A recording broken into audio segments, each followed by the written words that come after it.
Hello and welcome back to Galactic Goddess Podcast and Show. I'm your host, Rod Amelia, and today we have a very special guest, Miss Sarah Paasch, our evolutionary astrologer. Welcome. Thank you. I'm so happy to be here. I'm glad that we're doing this check-in, and it's been a busy month, so I'm glad that we're making it in, at least at this point in June, to get the forecast out. Yeah, absolutely. I think a mid-month is perfect. I've been hearing from a lot of people it's a rather intense month, so we'd love to hear any updates so we can understand what is going on. Yeah, definitely. It has been a very astrologically heavy month, I want to say, and heavy not necessarily in like a density or in being, weighted or stuck. It's been actually very heavy in terms of like almost like lifting heavy weights. So I feel like we've all been really stretched in our capacities and our resourcefulness, really challenged by the astrology, by the universe, by our circumstances to really show up and apply ourselves, while at the same time really stepping back and allowing things to happen as they are. So it's Gemini season. It's this mutable air sign energy combined, which is a lot about transition. A lot about mutable energy is about transitioning from the spring into the summer. From Gemini season is transitioning our understanding, transitioning our perceptions, really opening ourselves up to letting go of what was and letting this new chapter begin, like a new chapter of a story, so to speak. And with any kind of transition, there's that process of letting go, and then also that process of really, I think, discipline, in a way of disciplining ourselves to show up for the things the goals or the intentions that we said we want to move forward towards. The initial part of any growth or change, when it's significant, when it's new, it's always edgy. And I feel like it's almost been a masterclass season for everybody and showing up. And so it's been challenging. It's been testing, to say the least. Yeah, I can agree with that. It's been very intense. Facing a lot of shadows too. I feel like a lot of shadows have been emerging. A lot of darkness has been emerging. And even facing death, a lot of people are transitioning, and a lot of animals, pets, and stuff like that. It's an interesting time I've observed, because I've been seeing a lot of people like going through loss and grief, and I'm not the only one that's been going through that, so and that can be different for everybody. It could be a grief of an old pattern, it could be a grief of an old belief, it could be a grief of letting go of like a certain chapter. Sometimes starting a new chapter can cause grief, even though it's an exciting new time. There's a sorrow in letting go of all that we had known before. Oh, definitely. And astrologically, we can look to the Saturn-Pluto conjunction with the South Node in Capricorn, which this energy really has been building all year. It will hit somewhat of a climax, this summer, in the next month or so, when we have these eclipses coming up. And then in July, and then, following next early year in January, we're going to have the exact conjunction of Saturn-Pluto. So right now, the South Node in astrology is always a point of washing away, of deep release, of letting go. It has to do with our past. It has to do with old karma. It has to do with old cycles, old patterns, and things that are really just ready to dissolve. And it's almost, it has a sense of spiritualness to it, because I think of the sacrifice, the spiritual sacrifice of really laying down this old kind of like, it's no longer useful. Maybe there's nostalgia there.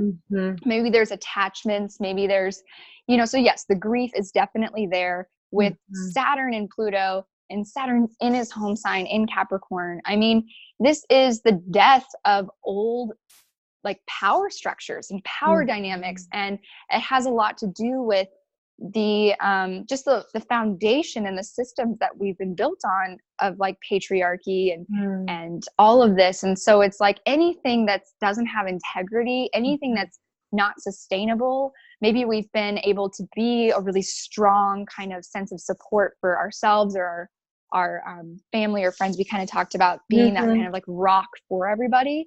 And it's been like anywhere where that's not authentic anymore, where it's kind of like there's no roots to that, or it's just not sustainable long term. It's not sustainable. I feel like this Saturn Pluto South Node is really calling that out, and really what it's doing, it's inviting people in. Collectively, we're at this huge wake up.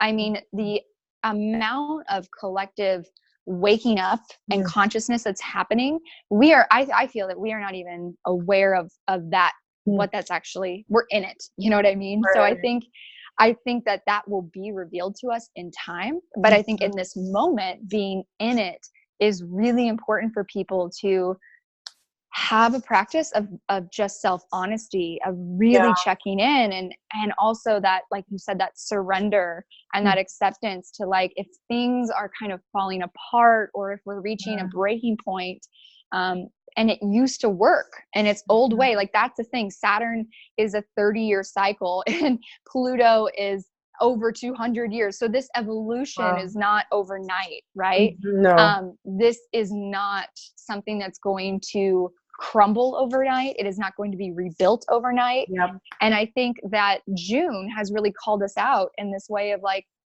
there is no quick fix. There is no like, everything will just be okay. Just raise your frequency. Just do I think that Saturn South Node is this opportunity to just kind of like redefine responsibility, redefine maturity, come into right effort, come into right action, and rebuild. We're rebuilding ourselves. We're rebuilding our own lives. We're rebuilding our relationships.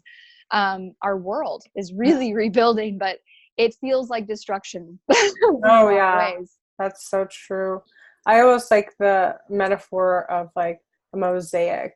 Like, you think it's broken and then it's useless, but it's actually, if you're an artist, you could take the pieces and put them back together, and you can create something far more beautiful that you can see that's brilliant. And it takes art and it takes creativity.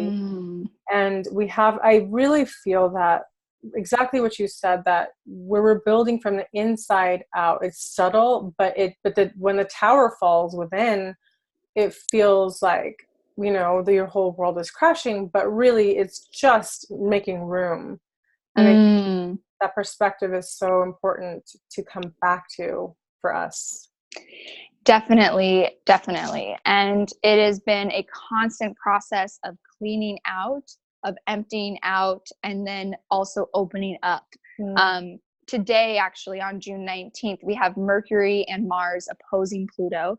So Mercury and Mars just came together yesterday. There was a really strong activation. I don't know if you felt it, but I woke up with all this energy and intensity, and it was like this, just ready to really just speak out, to speak it to what we're seeing, to finally call it out, and to have that kind of like power behind our voice. And what we need to be mindful of is when we see this, it is important because Mercury and Mars, Mars is the planet of warrior and of being that warrior, of the fire and the thing that propels us forward, the impulse to go forward, to grow forward, is Mars.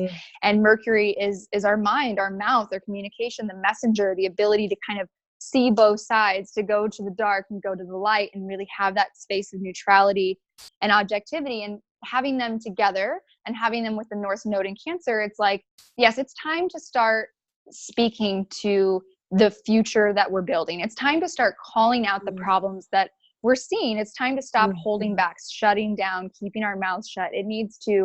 That change needs to happen. We're being activated. I feel like our throat chakra is like turning on, and our solar plexus. But what we need to be mindful of, what we need to be mindful of is, with this opposition to Pluto, is there is so much deeper kind of hidden pain that's connected to this. So the emotion that that drives these kind of wake ups and these like, I'm ready to say it, it's like the charge behind that hasn't been brewing in this one instant. So if there's something right now that people are going through that feels like I'm really like this thing is happening to me and I am not going to let this thing happen. It's like really to pause and take a moment to see like, this probably isn't the first time that you've been put in this situation like this, where you're really being asked to step forward in a warrior sense and really stand your ground and speak your truth. However, it's maybe the first time you feel the activation or the capacity you're ready to do so.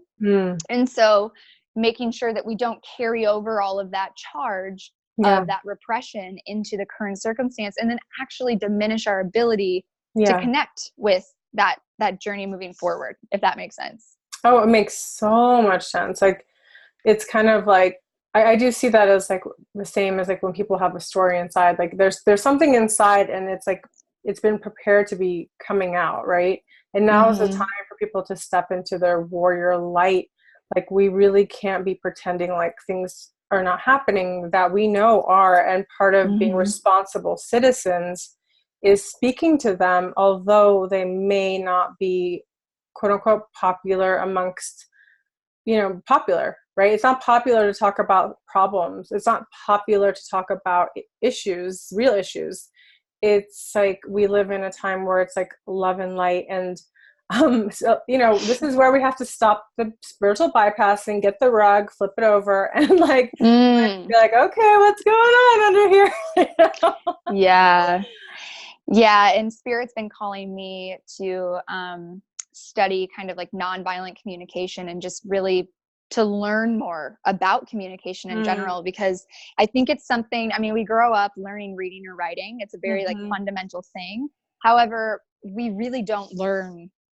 I feel I wasn't given the tools for nonviolent communication, for connective conversation, for non-confrontational, but self-assertive, and I think this Cancer North node that's infusing this is giving this invitation, but also like somewhat of a barrier too, of our feelings being mixed in with this. And I know for me, I mean, I feel like I have a really good grasp on my feelings, I feel like I have a pretty good spectrum of feelings I can hold space for and feel. And yet at the same time, when I'm starting to put these things into practice where I'm like communicating literally what I'm feeling, and it's like, where are the words? Like, what is that? And so it's so easy for us to diagnose the situation or the problem and to stay focused on resolving that, but really starting to learn and understand and getting compassionate and curious, of like, what are we feeling? And like, really, like, what are we feeling? And where does this feeling come from? Like you said, like, where does that live in my body? Like, where is that? And can I first, before kind of speaking my truth and standing up, can I first get really clear within, and then I can affect the change that I really am capable of making. We're all just like, be the change, Yeah, it is not easy. I mean, because it's like trigger central, Yes. I feel like it's trigger central. I don't know what's going on, but like the triggers are there. And they're like, they seem even more amplified sometimes, like where it's like, you really have to be like, okay, let me just pull back and take a couple breaths. And we know not to do things like send an email or send something when you're not feeling, when you're feeling triggered. And I feel like I feel like this is like the high caliber mastery program. And we're like all the biggest, at least I've seen some big triggers come forward, and then seeing how I react to them in an old way versus a new way. And then trying to find, and then sort of getting the scales to see where I can balance that. And I'll tell you, it's really not easy, because sometimes when you get triggered, like it is intense, and that's the shadow. And none of us want that shadow, like a lot of us don't want that coming out, like, but the truth is, like, I know I have a very powerful shadow, and that shadow does come out sometimes, and I call her Callie, you know what I mean? Like, that's my Callie shadow, but I'm trying to find a way to, like, between Kuan Yin and Callie, you know what I mean? Right. Well, I think we need both. And I think that it's and this has been a central theme for June as well, just energetically, has been this divine masculine activation and integration into this 1.5 year long divine feminine activation that's been happening, and this, you know, divine feminine movement that will continue to happen as we evolve. But this activation of, you know, Mars North Node has really brought up and out that masculine energy in all of us. We are all like fired up and ready to go. I feel it. I'm like, let's do this. Yeah. It's not fast enough. Let's go. Like, I want to get things going faster. And it's like when people can't keep up, I'm like, but I have to be more patient, you know? And it's like, I've noticed like the masculine energy in me is really activated right now. Yeah. And I think that that's what's being called forward to be matured and to be integrated. And, you know, I mean, how do we integrate? It's, you know, the similar thing with astrology is an opposition is really these two opposing sides that seem to be on opposite sides of, like, you know, there's one way, black and white, you know, but really they're just two sides of the same coin. And there's something in the middle that connects them. So the integration is like the pendulum swings from one to the other, and then you realize, oh, there's like this middle point. And so we have this divine masculine that's like, whoa, it's totally being activated. And we're, you know, you can't just have Kali and you can't just have Kuan Yin. And so where is that integration point within the individual, within the collective? I think that's still going to continue unraveling. I think that these eclipses in Cancer and Capricorn coming up, this is not going anywhere. Cancer and Capricorn are the archetypes of the mother and father. And so, you know, really having this strong life force of like integration within ourselves, this maturing of bringing them both forward. And I think that, you know, a self-containment practice, being able to feel our own feelings and continue expanding that is going to be really important. Yeah. So I do think that there is, if something seems really intense in the moment, to just be mindful that this month we are doing some deep kind of like crossover is the word that I want to use, where, like you said, it's like we can see how we've reacted before, we can see what's possible for now, and we are just like again and again and again being asked to realign to like what's possible now, what's possible in the future, and the option will always be there to go back. But that's where I think we can use that masculine energy to stay focused, to stay on course, you know, to stay contained, to really stay directed and neutral. That is a divine masculine quality, is objectivity, is neutrality, is being able to hold that space in an intellectual neutral space. Yeah, it's amazing. I do see that, how that's playing out, the pendulum. And also on the world stage, I'm seeing that pendulum being swung, like, whoa.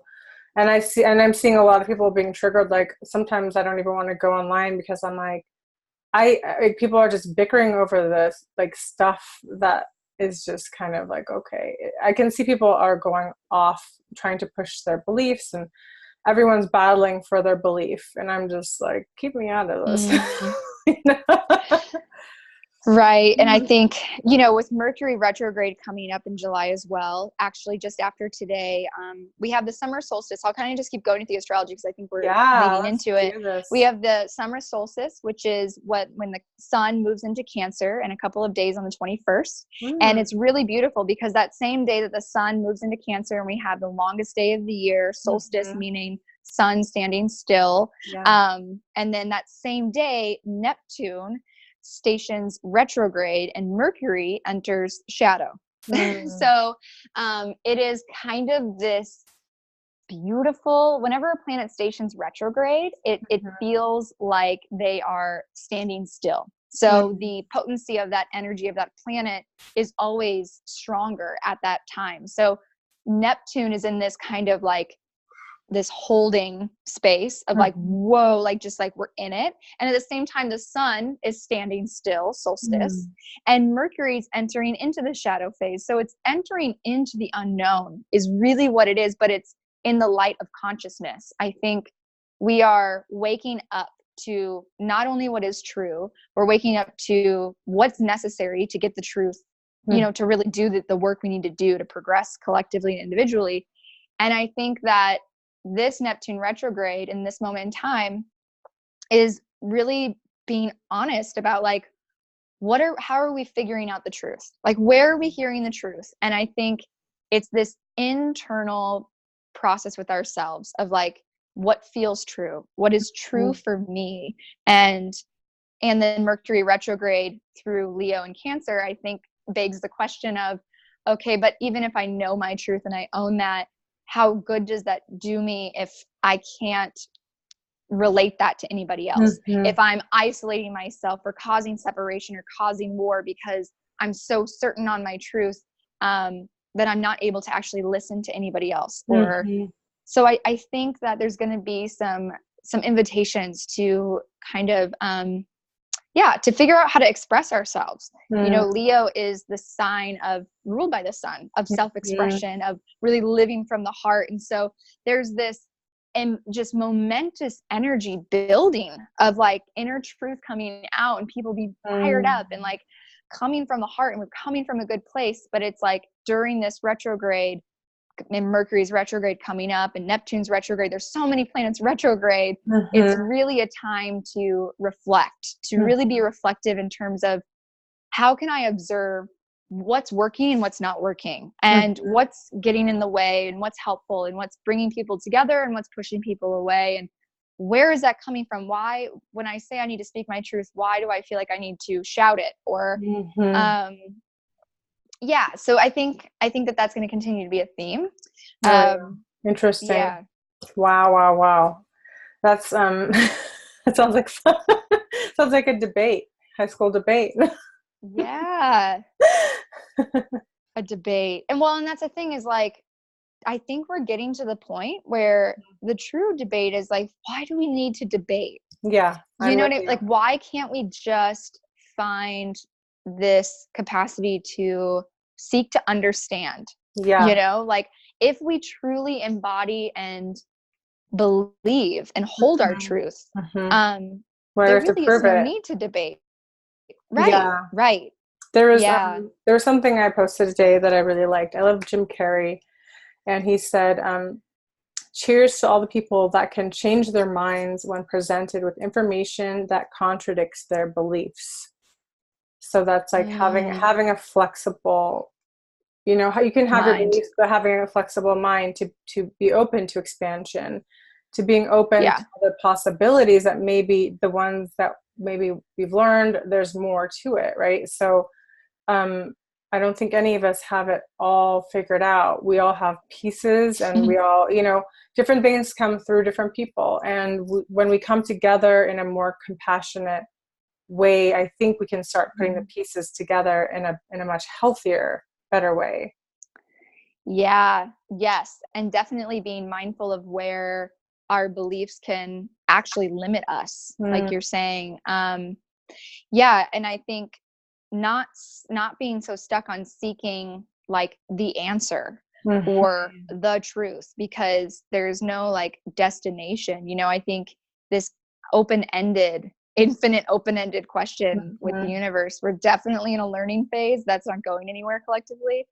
I love that Jim Carrey quote. And I think it's actually beautiful because as we continue with the astrology, and the 23rd and the 24th of June, we have Venus in Gemini making her opposition to Jupiter and square to Neptune. So Jupiter, Neptune has both in their home signs, has a lot to do with our philosophies, our beliefs, our worldview, and then also our you know, what do we call spirituality, our connection to what is spiritual, our connection to all things, you know, Neptune being that connection, that higher octave of Venus, that inner connection to all things, that sense of compassion, and Venus being our values, being, you know, what brings us pleasure, what brings us joy, our relationships, our romance. And it's like, what is out of balance when we think of an opposition and square? What is out of balance? What is not aligned in terms of what we say is love, what we say is our belief around, you know, free love, or compassion for all, or whatever, you know, our beliefs are, religions are. And then, but in the day-to-day way, in that Venus and Gemini, in this day-to-day, person to person, how is it not matching up? You know, where is it falling through, and how is it like, how are we causing harm to one another, Mm-hmm. yet saying we claim we want world peace, or, you know, so it's like showing up for what you say you believe in. And it's going to be tested and revealed to you. And that should be seen as a gift. Mm-hmm. If you're genuinely wanting to expand your heart and expand your integrity, then welcome the gift of what mirrors might be showing you and revealing to you in partnerships where you might be out of, you know, not to question ourselves, not to beat ourselves up. Like, we're past that paradigm. To see, I think. Right. To see and to free ourselves. To see and to free. I like that. To see and to free. And that's so true. Like, we help each other grow. The contrast helps. The mirroring helps. Seeing shadows helps. Like, it's all part of our growth. And I think that's the objective of this whole thing, is to find ways to be like, okay, are we expanding? Are we growing? And it's so true what you said about being able to look at that and see how it's showing up in your own life. So ta-da, welcome guys. Yeah. And to be more committed and devoted to the kind of evolution of your soul versus your ego. Yeah, you know, like, gorgeous. Yes, our self-image often gets in the way of our ability to have self-honesty and to do the shadow work. Mm-hmm. But I think, you know, that's a big part of why I love that work, is because it really transmutes this perspective of shadow, of dark, into this, like, oh my God, great. I don't have to be stuck in this mindset and this belief and this image that I'm supposed to be, you know. I get to like put that down. I get to choose something else, and it gets to be authentic. I get to give myself permission for that. I mean, God, how freeing, you know? Yeah. Integration. Yeah. It sounds like integration to me. I think that's so beautiful and important. Because we're not just like, we always have to feel like we have to fit in a box in our society. They tell you, choose, are you this kind of person? Are you this kind of person? And then if you show any signs of like, I like raunchy humor, you know, that's not spiritual. Well, I swear sometimes, and that's not spiritual. But does that mean like one excludes the other, or right? You simultaneously have both, you know? Maybe it is spiritual. Maybe I don't know. I mean, I think like, let's be more comfortable with saying I don't know, and like let's stop caring so much about shit that doesn't matter. Like, if somebody's a spiritual guru and likes raunchy humor, like, man, that sounds like my kind of guru. That sounds so refreshing. And but that's, I mean, we all do it. We all have our own way of doing it, our own boxes that we put people in, including ourselves. And it's when we stop putting ourselves in those boxes that we really do authentically stop putting other people in them, because we're not projecting. We're not, you know, protecting ourselves. That's beautiful. I think that sounds pretty darn good. Yeah. I like that. I had something else that was coming to me, and then I just lost it. So if it's supposed to come, it will come, I suppose. I know what it was. Okay. Yeah. This is another thing that, you know, this Venus, squaring Neptune and opposing Jupiter.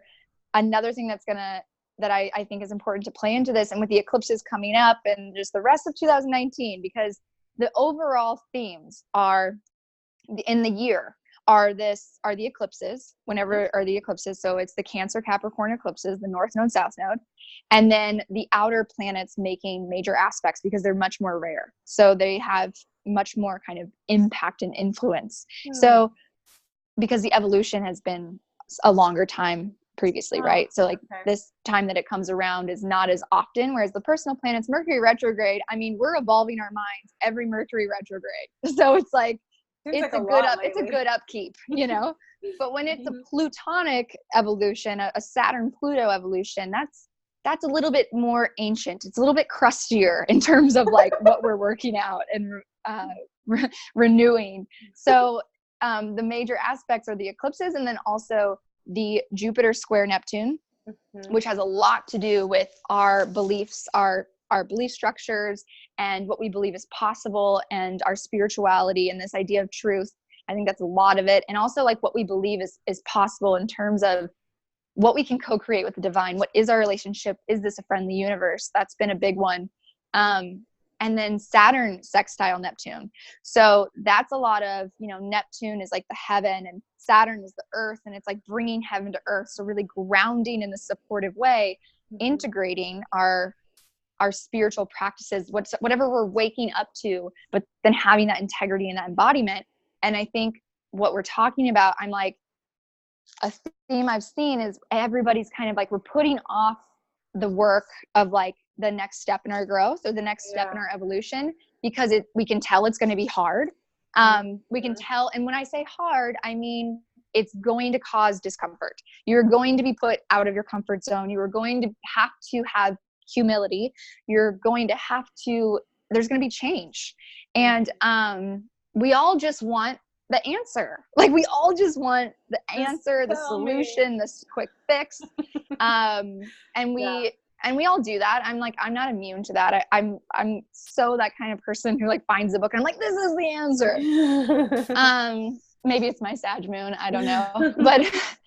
But I think what we all need to come to terms with, and the quicker we do, the quicker we will actually progress and feel better. Okay. We will actually create our relief, is if we realize that the changes that are required now are to things that have not happened overnight. The patterns that we're changing are lineages of things, of the patriarchy, the codependency, the separation, these things. And so it's not going to happen overnight. And our commitment, Saturn commitment, has to be in place so that we are going to show up for it every day, not just to get the reward, not just to make it better, but like, what are you willing to show up for, even if it takes your whole life? And so really getting clear on that. And if you're wanting to change, how bad do you want it? And how are you showing up for that? And it's not comfortable to stay small. It's not comfortable to stay stuck in a holding pattern, and it won't be comfortable to grow, but it won't be uncomfortable forever. So it will get better. Things will rebuild. The healing just naturally does happen. We just have to go through this phase of like restructuring. Oh yeah. I mean, whatever you're saying is going on, that, or is going to come with these energies. I'm already feeling that, because it's like the commitment to show up again and again and again to things that you didn't know were going to be as hard as they were. Like like the things that I did not know were going to require as much as I thought it was going to be much easier, but it was much harder than I thought. But yet I had to continue showing up, and it felt very, very, very challenging. And yet, I know that when I wonder about the commitment, I keep saying, well, why am I doing this? And then it matches up to the reason I said so in the first place, and so then I'm like, yes, this is really important. So I'm willing to work really hard. And then I trust that it'll be easier, that I'm going up a really steep mountain and I'm reaching the top, and it's going to get easier. So the growth and the commitment has been coming up a lot. Like, are you committed to this? Are you committed to this? And so it is important to reassess what we're committing to, how we're committing to it, where we're willing to show up, and where we're willing to not show up, Yeah, I love that. I love the image of the mountain. I love it will get easier. Yes, it will. I mean, also think back to when you started and where you were starting, and the things that were so hard at that point that aren't hard at this point. So we develop mastery. Saturn is that sense of mastery that we develop over time. And what's the point of developing it, getting to the top of the hill, and then being like, I'm good? It's like, no, we have to keep going, and we have to give back as we gain. So it's also passing this knowledge on, passing these tools forward, paying it forward.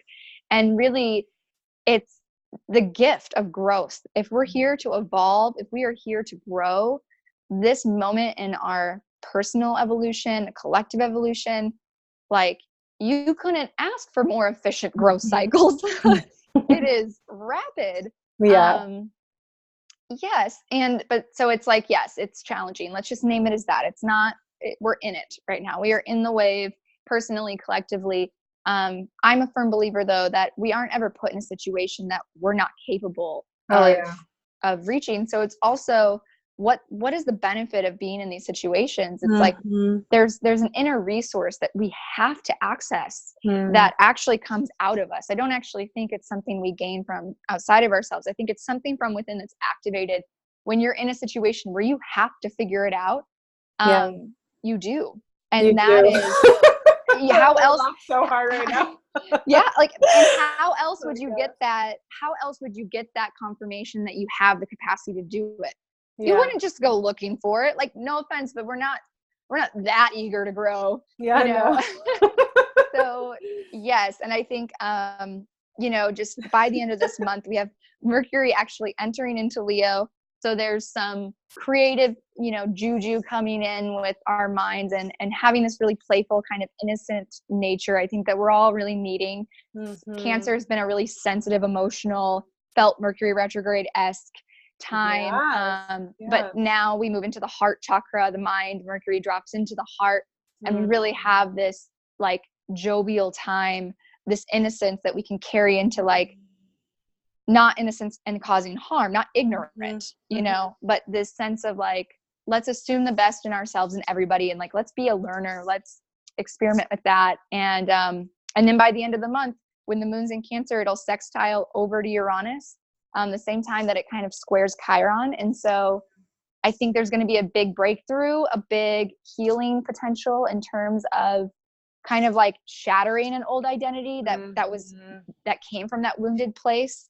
And by knowing more about that wounded sense of self, or that wounded identity, Chiron in Aries is like, being afraid to really be who we are, being afraid of being rejected. But I think that with the sextile to Uranus, there's like this, like, oh, like being different is actually like fun and freeing and liberating. And so liberating ourselves from this wounded self-perception to this just like radical, revolutionary, fun, unique brilliance that is us. And wanting to share that, like wanting to share that with the world. And it all starts within ourselves though. So I think there's still like that healing that's coming. And it's like you said, really letting that old self-image fall away so that we can wake up to this new sense of self. Wow. I love the explanations that you give, because it's always in tune. I'm like, yeah, feeling that.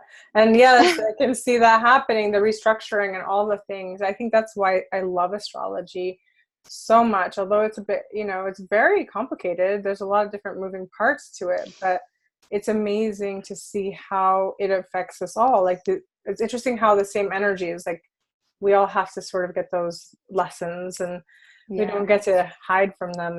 They're going to pop up one way or another. So we might as well embrace what's coming, Yeah. And let that be something that connects us. I love more and more. That's what I'm really loving as I practice astrology, is just, it's hilarious how I do coaching, one-on-one coaching, and my clients are such a spectrum of different people, so unique, going through so many different spirals of growth. And it's so beautiful, because I just sometimes sit back and I'm like, wow, I am on the same spiral as them, but like parallel, because it's not the same. It's completely different. And yet it is the same. And so this, like, our differences, like yes, they're different, but I think, can we have some common humanity and give each other a break and give ourselves a break? And just, especially right now, as we come towards the end of June has been bananas. It has been a portal upon portals of just washing out and opening up, and eclipse season is coming, which is a complete portal of its own. And I think really having this space that we can hold for ourselves and others, to just hold the awareness that we are in something that isn't clear quite yet, that is revealing itself through time. We can't control the future, but we can by how we are in the present, if that makes sense. Yeah, So absolutely. how can you affect the future? How can you influence the future? What message are you sending to spirit? What message are you sending to yourself, in terms of like how you're showing up now? Yeah. That's beautiful. It's so beautiful. So divine. Wow. been feeling it. That's a lot. It's so funny. I was like, are we in Mercury retrograde in Cancer? Yeah. I don't know, because I was like feeling emotional. So. Oh God, so much. I mean, and like Mars and Cancer, I just felt very like, I felt very like younger tantrum kind of energy. And like this, like everything felt really personal and everything's been feeling really just edgy and like, I want to be first and I want to get this done and I got to get like, da da da. And it's like, okay, y'all, like, I mean, we have had, I feel like I've had images and I've had dreams too of like my inner masculine being born and then like having to be integrated in this relationship with the divine feminine that's kind of like back and forth between Callie and Kuan Yin, where it's like, can you just like chill out? You know, can you just like grow up? And it's so funny because it's all within me. And I'm just like, can we both get along? And can my divine masculine get some support from my divine feminine? It needs to learn some empathy, help it understand that it's okay to feel safe. And then can my divine masculine help my divine feminine not feel overwhelmed by feeling and not feel, you know, washed away and collapsed in terms of conflict? Can my divine masculine really lift myself up and be like, we got this, you know, and like direct me and like cut the cords, move on, let's go. But like we're all on the same team, you know, like talking to myself and my inner characters, like guys, like, come on, guys and girls. I know. guys and girls. I love that so much. I love. So, wait, did you say Mars has been in Cancer? Is that what it is? Yeah. And Mercury, Mars and Mercury. Oh, okay. So that was all month. Okay. Yeah. That's I'm like, I'm feeling something. And the masculine has been popping up, very impatient, wanting to get everything done, but the universe is like once it gets done, like it throws it back 10 feet and I have to redo it again. It's like I'm learning, I'm mastering patience. I'm like, whoa, you're tripping me out. This is crazy, but I'm gonna go with it. I'm not gonna give up. I'm just gonna go with it, you know? I love that. Yeah. I mean, our relationship to failure has been challenged and tested this entire month, but I love the saying failure is first attempt in learning. And I think that is part of, you know, feminine and masculine energies coexisting is patience and resiliency and this energy to move forward, the impetus to like try and to take action, but to not be thwarted when it doesn't go our way, you know, when it's not like when I have to like come at it again. That's where the divine feminine that we've all worked so hard. I know a lot of us consciously have worked to bring in the sense of flow, to bring in the sense of surrender. And for me, this masculine energy is like almost like just, I forgot, you know, I was like, it's one or the other. And so it's not, it's really, okay, how can I maintain this fire? Keep this fire burning, keep the hearth on, but also keep it channeled and contained and surrendered. You know, it's not like getting stuck in that solar plexus. Yeah. Oof. Beautiful. It's a lot of balancing, you guys. We are on the mastery program. Welcome to the universe's mastery program. Welcome. Don't take a seat. There's no time for sitting. Yeah. I'm just kidding. Oh my God. Truly. I'm like juggling like 20 totally different things at once. Like, yeah. I think too, like what just came to me when we were saying that is the medicine of laughter. I think as Mercury moves into Leo, granted it's in shadow phase and it's going to retrograde, but I think there's like this like trickster, jokester energy that we could all really benefit from, just this lightheartedness. And I think that honestly, for me, like that is a quality of divine masculine consciousness, of like elevated consciousness of masculine, to be like lighthearted and funny and like, you know, you can respect someone. We're not laughing at anybody. It's not bullying. There is a difference, but there is this like, okay, like we take ourselves a little too seriously. a lot. Yeah. It's so true. I mean, laughter, coming back to laughter is my favorite thing to do. When I laugh, it makes me, I can feel my whole vibration shift, and I love to laugh. I'm the loudest laughter in the theaters, so people watch out. Good. It's contagious in a good way. Yay. Well, does that wrap it up pretty much, or? Yeah, that's all of June, and then, you know, we'll get into July, I think in a couple weeks. We'll touch on that and get into eclipse season. which starts right away. Oh, are you guys ready? It's going to be another exciting ride.